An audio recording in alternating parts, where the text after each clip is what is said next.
नमस्कार दोस्तों। तो आज हम डिस्कस करेंगे सस्टेनेबल डेवलपमेंट गोल्स के बारे में। सस्टेनेबल डेवलपमेंट गोल जो आपके हैं ये बहुत ही ज़्यादा इंपॉर्टेंट है। आपके कोई भी कंपटीशन का एग्जाम हो उसमें सस्टेनेबल डेवलपमेंट गोल्स से क्वेश्चन आते ही आते हैं। तो हमें ये समझना पड़ेगा सबसे पहले कि सस्टेनेबल डेवलपमेंट कौन से गोल को रिप्लेस करते हैं। तो सस्टेनेबल डेवलपमेंट गोल आपके रिप्लेस करते हैं मिलेनियम डेवलपमेंट गोल को, जो कि ईयर 2000 से 2015 तक के लिए थे। और ये जो हमारे सस्टेनेबल डेवलपमेंट गोल्स हैं ये हमारे 2016 से 2030 तक है। यूनाइटेड नेशन द्वारा 2016 से लेकर 2030 तक 2030 तक ऐसे गोल सेट किए गए हैं जिससे कि हम अपने प्लेनेट को बचा सके और किसी को पीछा ना छोड़ सके, सब लोग एक साथ सबका विकास हो सके। इसको लेकर के sustainable development goals United nation द्वारा बनाए गए थे। तो ये एग्जाम कंपटीशन के लिए बहुत इंपॉर्टेंट है। ये टॉपिक बहुत इंपॉर्टेंट है। तो अब हम डिस्कस करेंगे इसमें कितने गोल्स हैं। सस्टेनेबल डेवलपमेंट गोल में टोटल 17 गोल है, 17 टोटल गोल्स हैं, 169 टारगेट्स हैं और 232 इसमें इंडिकेटर्स हैं। ये बहुत ही ज़्यादा इंपॉर्टेंट है, ये आपको याद रखना है। इसके बाद बेसिकली अगर सबसे पहले हम ये समझें सस्टेनेबल डेवलपमेंट गोल्स जो है, इसमें सस्टेनेबल डेवलपमेंट क्या होता है, आप सबसे पहले ये समझिए। सस्टेनेबल डेवलपमेंट एक ऐसा डेवलपमेंट होता है जो जिसके तहत हम ये ऐसा करते हैं कि हमारी प्रेजेंट जनरेशन, जो हमारी आज की जनरेशन है, इसकी ज़रूरतों को पूरा करने के साथ साथ हम फ्यूचर के जनरेशन्स के बारे में भी सोचें। बेसिकली इसमें फ्यूचर जनरेशन, इसमें हर एक एग्जाम में एक डेफिनेशन पूछी जाती है सस्टेनेबल डेवलपमेंट गोल क्या बताता है। तो प्रेजेंट जनरेशन की ज़रूरतों को पूरा करने के साथ साथ फ्यूचर जनरेशन्स की जब हम ज़रूरतों को पूरा करते हैं, इसको हम बोलते हैं सस्टेनेबल डेवलपमेंट। ऐसा विकास हमें करना है जो प्रेजेंट जनरेशन्स की ज़रूरतों को भी पूरा करे और साथ ही साथ जो आने वाली जनरेशन्स हैं, आने वाली जो जनरेशन्स हैं उनके बारे में भी विचार रखें। ऐसा डेवलपमेंट सस्टेनेबल डेवलपमेंट होता है। अब सस्टेनेबल डेवलपमेंट गोल्स इसी विचार को रखते हुए कि हमें अपने प्रेजेंट जनरेशन्स की तो जरूरतों को पूरा करना ही करना है, साथ ही साथ फ्यूचर की जनरेशन्स को भी ध्यान रखना है, इसके लिए ये बनाए गए हैं। तो अब हम देख लेते हैं सस्टेनेबल डेवलपमेंट जो गोल है वो 2016 से 2030 तक है। 17 गोल है, 169 टारगेट्स हैं। ऑल कंट्रीज इसको रेक्टिफाई करते हैं कि इसको मानना है, सबके लिए ये है कि आपको ये चीज़ मानना है। इसके बाद सोशल, इकोनॉमिक और एनवायरमेंटल तीनों चीज़ों पे इसका फोकस है। बाकी जो हमारे बाकी जो हमारे MDG थे, मिलेनियम डेवलपमेंट गोल थे, इसमें टोटल 8 गोल थे, टारगेट्स 21 थे। डेवलपिंग कंट्रीज, डेवलपिंग नेशंस के लिए थे। और इसमें क्या है, टॉप डाउन अप्रोच के साथ इसको प्रोसेस करते थे। साथ ही साथ ये सिर्फ सोशल को ही इंक्लूड करते थे। बाकी आपके सस्टेनेबल डेवलपमेंट सोशल, इकोनॉमिक और एनवायरमेंटल तीनों को क्या करते हैं, इंक्लूड रखते हैं। एक बार हम सारे डेवलपमेंट गोल्स को एक बार पढ़ लेते हैं। अपना फर्स्ट जो डेवलपमेंट गोल है वो है नो पॉवर्टी, मतलब गरीबी को मिटाना है, गरीबी खत्म करनी है। दूसरा जीरो हंगर।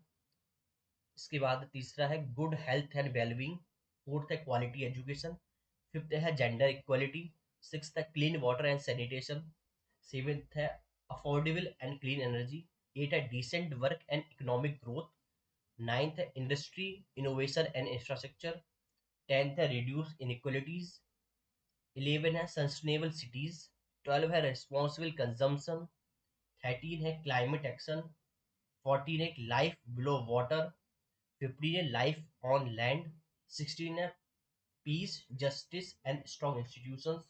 7 है पार्टनरशिप्स फॉर द गोल्स। ये आपके 7 गोल है। आपसे एग्जाम में डायरेक्ट पूछा जाता है कि 6 वाला कौन सा गोल है, सस्टेनेबल डेवलपमेंट गोल किस चीज़ से डील करता है, तो क्लीन वाटर एंड सैनिटेशन से डील करता है।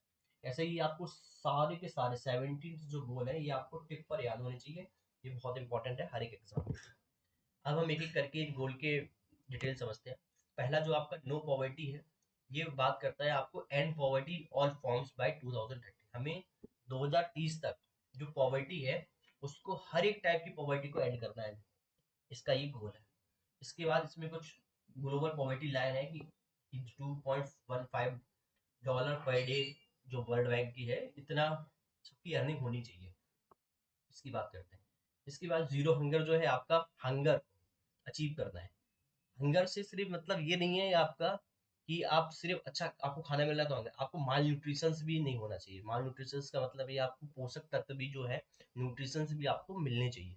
ये आपका जीरो हंगर, इसकी बात है। थर्ड है आपका गुड हेल्थ एंड वेलबींग, आपकी हेल्थ के बारे में है ये, कैसे हेल्थ इंप्रूव कर सकते हैं ऑल एजेस में, हर एक एज के लोगों के लिए हेल्थ का इंप्रूवमेंट करना है। रिड्यूस एमएमआर मतलब रिड्यूस करना है, मदर मोर्टालिटी रेट को रिड्यूस करना है, इन्फेंट मोर्टालिटी को रिड्यूस करना है, और एचआईवी और टीबी से लड़ना है।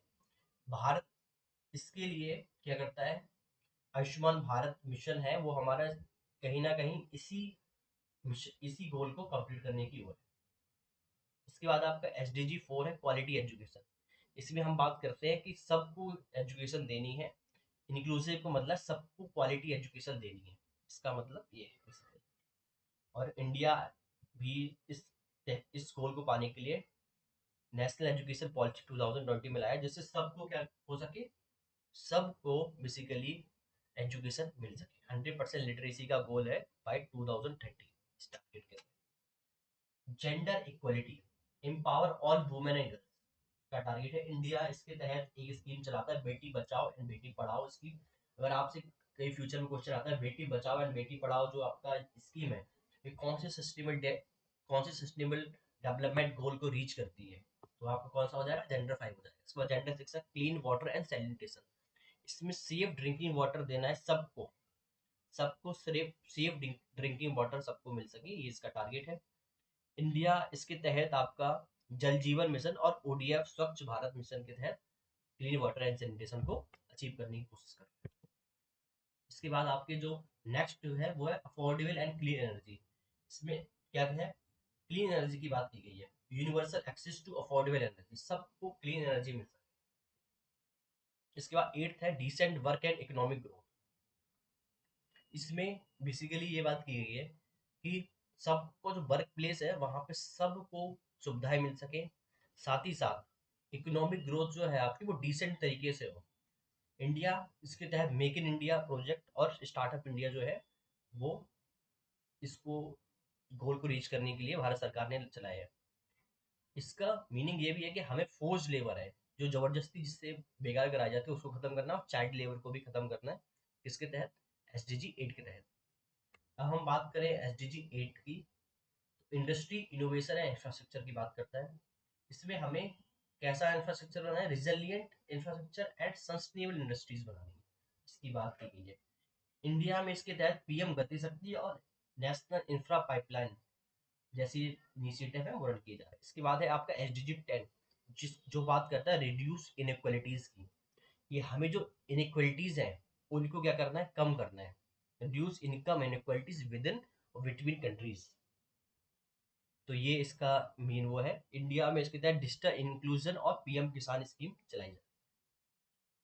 इसके बाद हम बात करें सस्टेनेबल सिटीज की, तो सस्टेनेबल सिटीज आपका 11 है, जो कि आपका सेफ इंक्लूसिव और सस्टेनेबल सिटीज की बात करता है कि जो लोग जो शहर में रह रहे हैं वो सस्टेनेबल तरीके से रहें, इसकी ये बात कहीं ना कहीं की जाती है। इसके तहत भारत सरकार द्वारा अमृत मिशन चलाया जाए, अटल मिशन फॉर अर्बन ट्रांसफॉर्मेशन जो है वो सस्टेनेबल सिटीज के तहत दिया। इसके बाद आपका SDG 12 जो बात करता है रिस्पॉन्सिबल कंजम्पशन की बात करता है, किसकी बात करता है, रिस्पॉन्सिबल कंजम्पशन, सस्टेनेबल कंजम्पशन करना है और प्रोडक्शन पैटर्न को हमें चेंज करना है। इसके बाद आपका जो 13 है वो है क्लाइमेट एक्शन। हमें क्या करना है, अपने जो क्लाइमेट है उसको हमें बचाना है, हमारा जो क्लाइमेट चेंज हो रहा है इससे हमें लड़ना है। Urgent action to combat climate change, हमें क्या है एक्शंस लेने हैं जो कि क्लाइमेट चेंज को क्या कर सकें, कहीं ना कहीं रिड्यूस कर सकें। क्लाइमेट चेंज जो हो रहा है उसको हम कहीं ना कहीं कंट्रोल में लाके आ सकें। इंडिया ने इसके तहत नेट जीरो एमिशन का टारगेट रखा है 2070 तक, 2070 तक, ये बहुत इंपॉर्टेंट है। ये टारगेट आपके एग्जाम में डायरेक्ट पूछे जाते हैं और ये किससे रिलेटेड है, क्लाइमेट एक्शन से रिलेटेड है। नेक्स्ट है आपका SDG 14 जो बात करता है life below water. Life below water का मतलब ओशियंस की बात की जा रही है कि जो पानी के अंदर जो जीव रहते हैं उनको हमें कंजर्व करना है किसको, ओशियंस को, सीज को, और मैराइन रिसोर्सेज को हमें क्या करना है, कंजर्व करना है, उनको बचाना है। ये क्या काम है, ये हमारा लाइफ बिलो वाटर के अंडर आता है। नेक्स्ट है आपका लाइफ ऑन लैंड, जमीन के ऊपर भी क्या है, बहुत सारे जीव जंतु रहते हैं या फ्लोरा फौना है, उसको भी बचाना है, प्रोटेक्ट करना है और रिस्टोर करना है किसको, टेरेस्ट्रियल इकोसिस्टम को। जो टेरेस्ट्रियल इकोसिस्टम कहीं ना कहीं डिस्ट्रॉय हो रहा है इंसान की गतिविधियों से, इनको हमें क्या करना है, रिस्टोर करना है। इंडिया इसके तहत नेशनल बायोडाइवर्सिटी एक्शन प्लान चला रहा है, रिड्यूस डिफॉरेस्टेशन, डिफॉरेस्टेशन को हमें कम करना है, साथ ही साथ हमें जो स्पीसीज लॉस्ट हो चुकी है उनको भी हमें क्या करना है, रिस्टोर करने की कोशिश करनी है। नेक्स्ट है हमारा SDG 16 जिसमें पीस, जस्टिस और स्ट्रॉन्ग इंस्टीट्यूशंस की बात की जा रही है, जिसमें पीसफुल इंक्लूसिव सोसाइटीज और एक्सेस टू जस्टिस की बात की जा रही है। इंडिया में इसके तहत जैसे RTI है, राइट टू इंफॉर्मेशन जो है वो इसी के तहत आता है, साथ ही साथ लोकपाल का जो बिल है वो अलाइन करता है SDG 16 से। नेक्स्ट है आपका SDG 17 partnerships for the goals. Basically इसमें क्या होता है, जो हमारे गोल्स है, इस गोल को हमें अचीव करना है अगर, तो हमें क्या करना पड़ेगा, पार्टनरशिप करनी पड़ेगी। सिर्फ एक कंट्री मिलकर के इसको अचीव नहीं कर सकते, या एक इंसान मिलकर के इसको अचीव नहीं कर सकता है। एक क्यूमुलेटिव एक्शन, सबका साथ अगर होगा तभी हम इस गोल को क्या कर सकते हैं, अचीव कर सकते हैं। तो ये 17 गोल आपका इससे रिलेटेड है।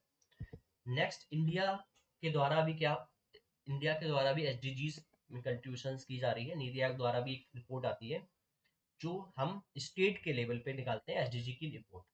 तो बेसिकली जो अभी हमने बहुत सारे देखे, जैसे जल जीवन मिशन SDG 6 से रिलेटेड है, PM किसान SDG 1 एंड 2 से रिलेटेड है, आयुष्मान भारत SDG 3 से रिलेटेड है, स्मार्ट सिटी मिशन SDG 11 से रिलेटेड है। तो ये ऐसे आपको बेटी बचाओ एंड बेटी पढ़ाओ आपका SDG 14, सॉरी SDG 4 और 5 से रिलेटेड है। नेशनल सोलर मिशन जो है SDG 7 और SDG 13 से रिलेटेड है। तो ऐसे आपको मिशन के तहत आपको याद रखना है कि हाँ, कौन सा मिशन अगर चलाया जाए तो कौन से SDG के तहत आता है। नेक्स्ट अगर हम बात करें तो वर्ल्ड लेबर पे भी बहुत सारी ऐसी एजेंसीज है जो इसको कहीं ना कहीं इम्प्लीमेंटेशन का काम करती है, जैसे UNGA, United national general assembly जो है वो भी इसके लिए काम करता है। आपका UNDP इसके लिए काम करता है। बहुत सारी ऐसी एजेंसीज हैं जो आप यहाँ देख सकते हैं। इकोसॉक है, वो भी इसके लिए काम करता है। HLPF करके एक है, वो भी इसके लिए काम करता है। SDSN करके है, ये भी इसके लिए काम करते हैं। VNRS करके एक इसकी है एक, तो वो भी इसके तहत ही काम कर रहे हैं। कि सबका इनका एक ही गोल है कि हमें जो SDGs है इनको हमें क्या करना है, कहीं ना कहीं इनको इम्प्लीमेंट करने की कोशिश करनी है। नेक्स्ट हमारा जो है इसमें SDGs में हमारा जो फोकस है वो है पीपल, प्लेनेट, प्रॉस्पेरिटी, पीस और पार्टनरशिप। तो SDG 1 to 5 जो है वो किस पे डील करते हैं, पीपल से डील करते हैं। जो प्लेनेट है वो डील कर रहा है 6 से, गोल 16 से, गोल 12 से लेकर के 15 तक। SDG 6, 12, 13, 14 और 15 ये किससे डील करते हैं, प्लेनेट से। प्रॉस्पेरिटी की बात की जाती है SDG गोल 7, 8, 9, 10 और 11 में। पीस की बात की जाती है SDG 16 में। और पार्टनरशिप की बात की जाती है SDG 17 में। तो ये आपको याद रखना है। 5 पीस की बात अगर आपने क्वेश्चन में पूछा था 5 पीस किससे रिलेटेड है, किससे रिलेटेड है, SDG से रिलेटेड, सस्टेनेबल डेवलपमेंट गोल से रिलेटेड है। बहुत सारे ऐसे क्वेश्चंस हैं जो आपके पूछे जाते हैं। तो यहाँ पे आप PY के बहुत सारे हैं जो आते हैं। इसमें जो मेन फोकस है वो आपको याद रखना, 17 गोल है, टारगेट 169 है, इंडिकेटर 232 है, अडॉप्ट हुआ था सितंबर 25 2015 में, इफेक्टिव है जनवरी 1 2016 से, डेडलाइन है 2030। 193 मेंबर्स हैं, UN के मेंबर्स हैं, उनमें ये है आता है। इंडिया में नीति आयोग इसको रेगुलेट करता है। साथ ही साथ इसके जो टारगेट्स हैं कुछ कुछ, जो जैसे पॉवर्टी का जो है वो है $2.15 पर डे का है। पेरिस एग्रीमेंट के तहत नेट जीरो इंडिया ने बोला है 2070 तक। तो ये चीजें कुछ कुछ आपको याद रखनी है, एग्जाम्स में डायरेक्टली पूछ जाती है। तो ये आप समरी इसकी देख सकते हैं। 17 गोल, 169 टारगेट, 232 इंडिकेटर्स, 193 नेशंस कंट्रीज, 2015 में अडॉप्टेड है, 2016 से इफेक्टिव है, 2030 तक डेडलाइन है। और ये किसको रिप्लेस करता है, ये ये रिप्लेस करता है मिलेनियम डेवलपमेंट गोल्स को। तो ये आज का लेक्चर है, बस इतना ही। आपका जो भी आप एग्जाम की तैयारी कर रहे हैं, SDG से 1 से 2 क्वेश्चन डेफिनेटली आते ही आते हैं। तो आपको प्रिपेयर करना है इसके लिए। Thank you so much.